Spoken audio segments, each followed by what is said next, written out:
as well as the traditions and the atmosphere that come with it. But equally, Cheltenham has a lot to offer.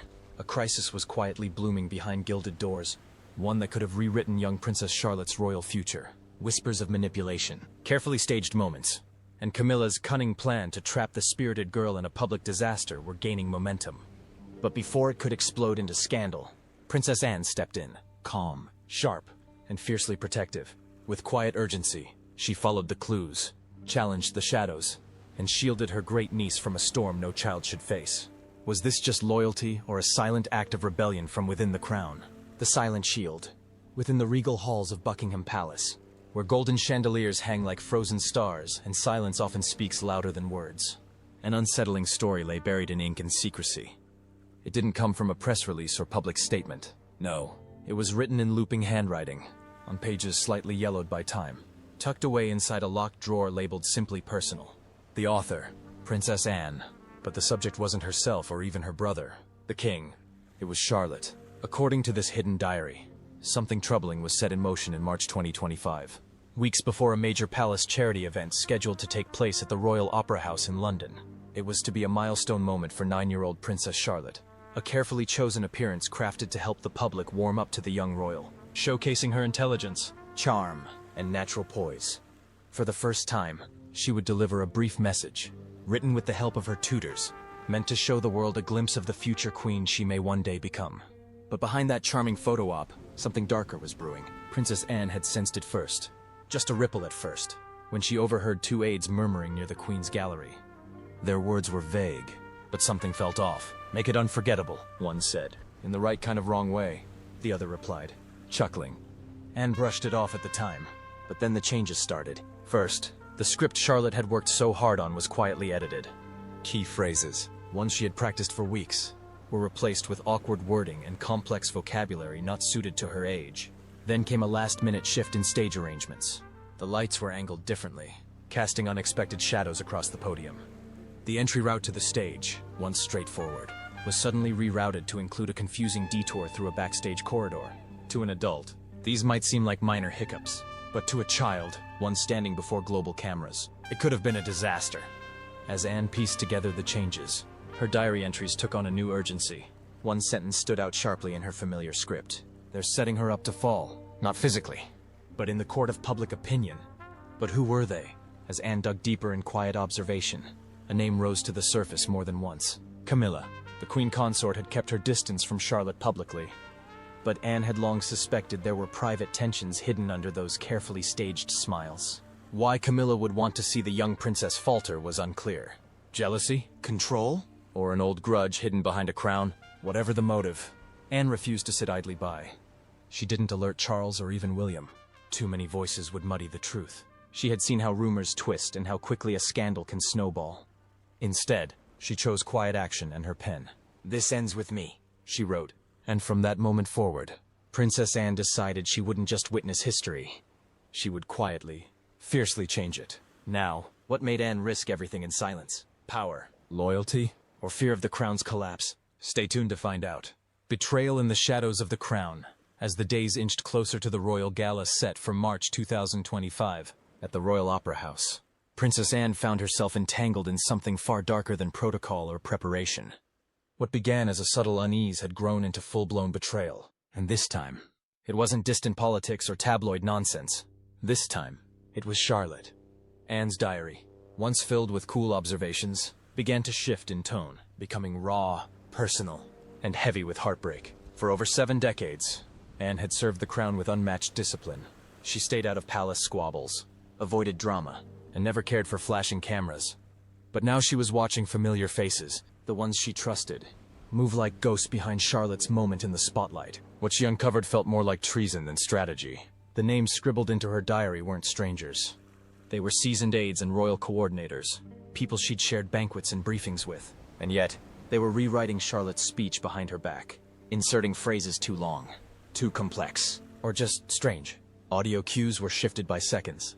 The walk to the stage was rerouted again, not by accident, but by design. It wasn't designed to break Charlotte. It was meant to shake her, confuse her. Just enough for the public to notice. Just enough to leave a bruise on her reputation. "This isn't about fixing mistakes," Anne wrote in one tight, furious entry. It's about planting them. And at the heart of it all, one name kept resurfacing in whispers and sideways glances. Camilla. Though Anne had no proof that Camilla gave direct orders, the pattern was clear. The people involved answered only to her. Camilla, the queen consort, had kept her hands clean, but her influence dripped across every suspicious detail. And for Anne, that was more than enough. The betrayal cut deeper, knowing it was aimed at Charlotte, a bright, confident child, already learning to navigate the storm of royal expectation. Anne knew how cruel that world could be. The king was consumed with state visits. William was abroad, handling diplomatic talks. Camilla, too well protected by layers of politics and polished press statements. That left Anne and Anne alone. So, the night before Charlotte's final rehearsal, she stopped watching. She acted.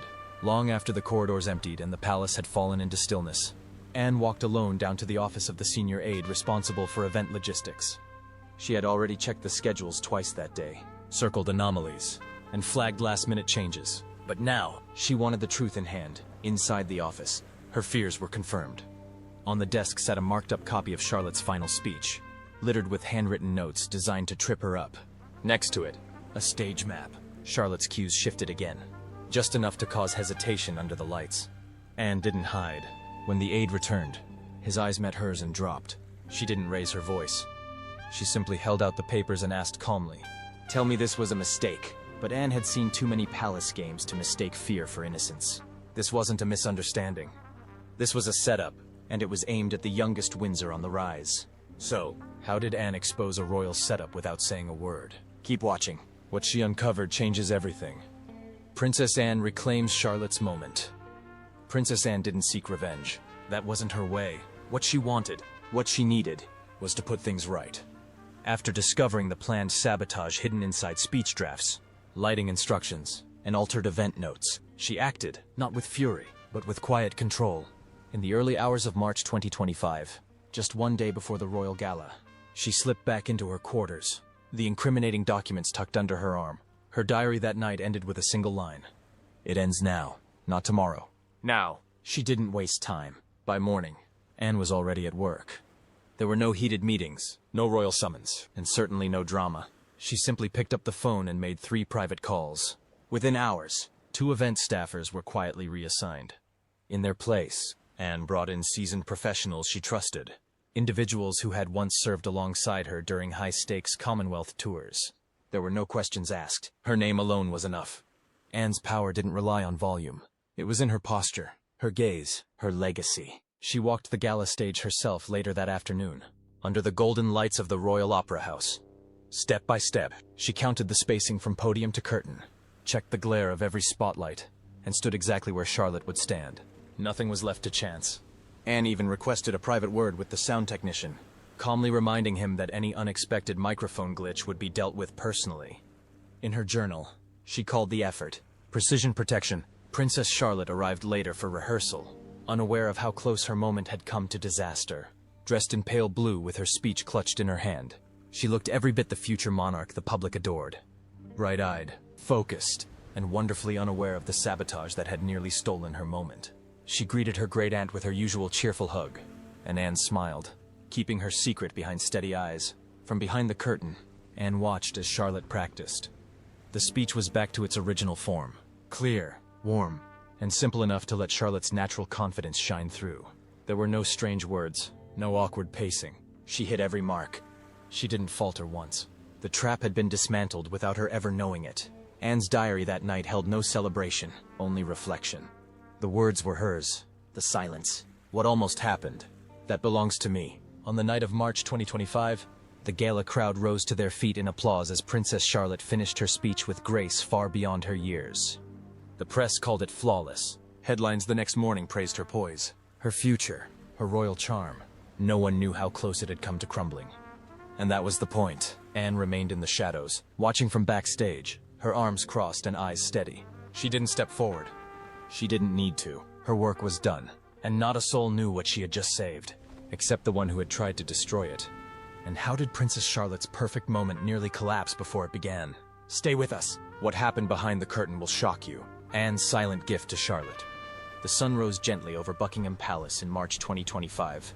and life moved on as though nothing had shifted. A new day. Another headline praising the young Princess Charlotte for her poised debut at the Royal Gala. Smiles were exchanged in passing. Staff resumed their routines, and no one, except one, knew how close the previous night had come to collapse. Princess Anne carried on just as the palace had taught her. Composure first, questions later, if ever. But inside her private quarters, tucked behind heavy oak doors, she knew the truth. She had faced betrayal and crushed it before it ever reached the light. No medals, no applause, only a closed journal and a single, quiet vow. Let her remember the night as her own. Let me remember it for what it almost became. And as for William, he remained entirely in the dark. And that wasn't by accident. Anne's diary entries in the weeks leading up to the event were detailed, methodical, and deliberate. But not once did Prince William's name appear. Not once did she confide in him. Because, while she respected him deeply, respected his loyalty to his daughter, his duty to the crown, she knew his heart too well. The moment he sensed danger, he would have acted. The moment he heard the word sabotage, he would have stormed into the corridors of power, demanding answers, and that storm would have dragged the whole family into chaos. Anne feared the consequences, not just for William, but for Charlotte. William wasn't just Charlotte's father. He was the heir to the throne. Every move he made echoed. And if he had stepped into the plot, even with the best intentions, the outcome would have shifted entirely. The trap would no longer be a whisper of mischief hidden behind curtains. It would explode into scandal, headlines, and division within the royal household. That was not a weight Anne was willing to risk placing on his shoulders. She wrote about one moment in particular. It was after the speech, the applause still echoing from the grand walls of the Royal Opera House. William had called his daughter, his voice filled with warmth and admiration. "You were born for this," he told her. Charlotte's eyes lit up. She believed him. Anne had been in the room, silent, still, and unnoticed. She didn't speak.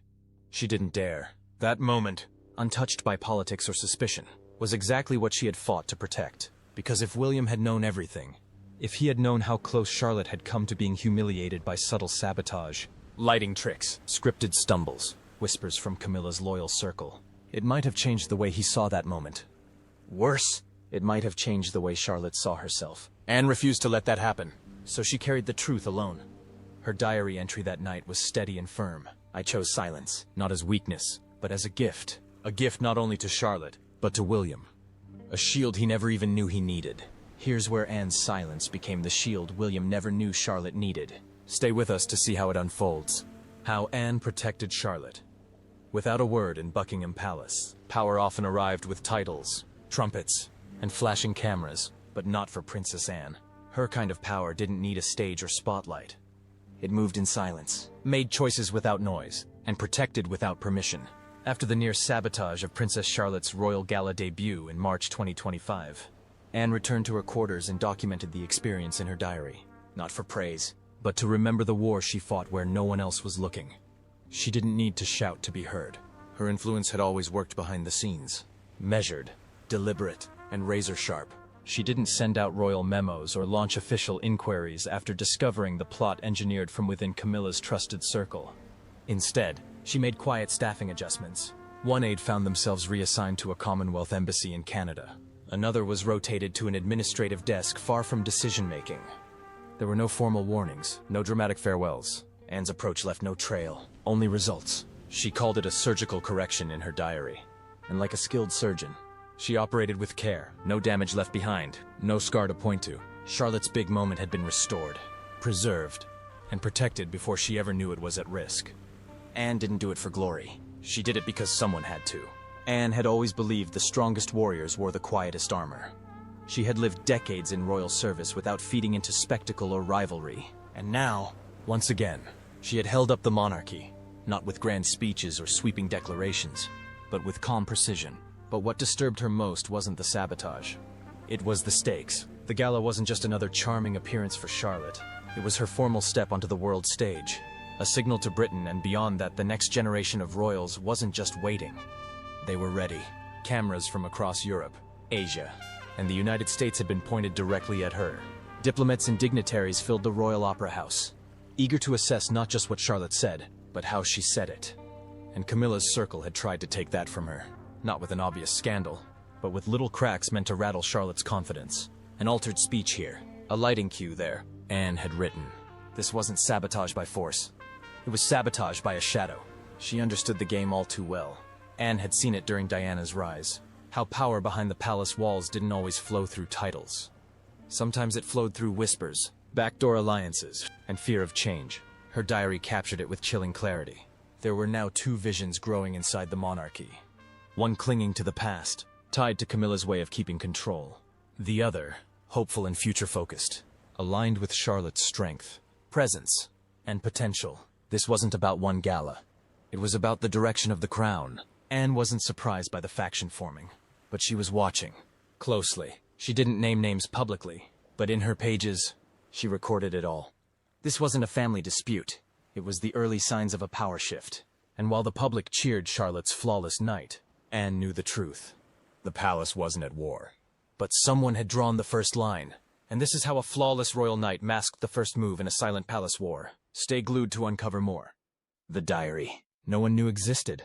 March 2025. The palace halls were quiet again, but Princess Anne knew better. Silence didn't mean peace. Not here. Not after what had almost happened. She sat alone by the fire, the soft ticking of the mantel clock echoing through the stillness of her private sitting room. In her lap was the diary, its spine worn, its corners frayed from decades of entries. It wasn't just paper. It was her memory. Her proof. Her anchor in a place where truth often came second to presentation. She opened it gently, the pages fluttering like a familiar whisper, and began to write. Charlotte had been the target this time. Anne documented everything. The edits made to the speech, the lighting instructions mysteriously changed, and the subtle reroutes on stage plans. But she didn't record it as gossip or anger. She recorded it as evidence. Names, dates, patterns, calm, clinical. Like a detective building a case. This was no accident. It was a campaign. One crafted quietly by those who didn't want Charlotte to fail loudly. Just enough to make her stumble. In her notes, Anne returned to an old line she'd once written years earlier during Catherine's first public trial. This institution protects its image more than it protects its own. That truth had never felt sharper. The palace, outwardly united, was splitting behind closed doors. She saw the lines forming clearly now. On one side, loyalists to Camilla, polished, practiced, and political. On the other hand, Charlotte's growing potential, backed quietly by Catherine's grace and William's vision. And between them, the throne, timeless, but not untouched. Anne had seen this game before. It was the same game that had broken Diana, the same one that had cornered Charles, exposed his weakest hours, and scattered trusted staff into bitter rivalries. Nothing in the palace happened by accident. Everything was strategy, even kindness, especially sabotage. She stared at the last sentence she'd written, fingers hovering above the ink. Then she looked toward the fire. For a moment, the thought came. Burn the book. Destroy the truth before it ever had a chance to wound. But she couldn't. Not because she needed the record. Because the truth, once written, gains weight. It becomes a witness. The thought of Charlotte one day finding the diary chilled her. What would she think?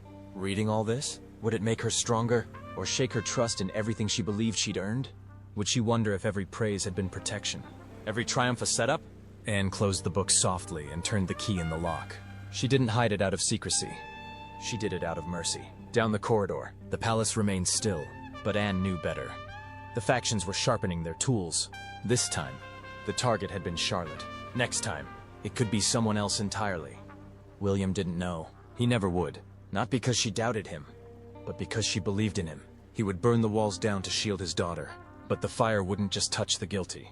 It would stain Charlotte's win. Anne would carry that weight. It was her place. Always had been. Before bed, she added one last line. They will remember her smile, but I will remember why it stayed. So what do you think Anne was really protecting? Charlotte's future or the monarchy's secrets? We'd like to hear your thoughts in the comments. And don't forget to like and subscribe for more royal revelations.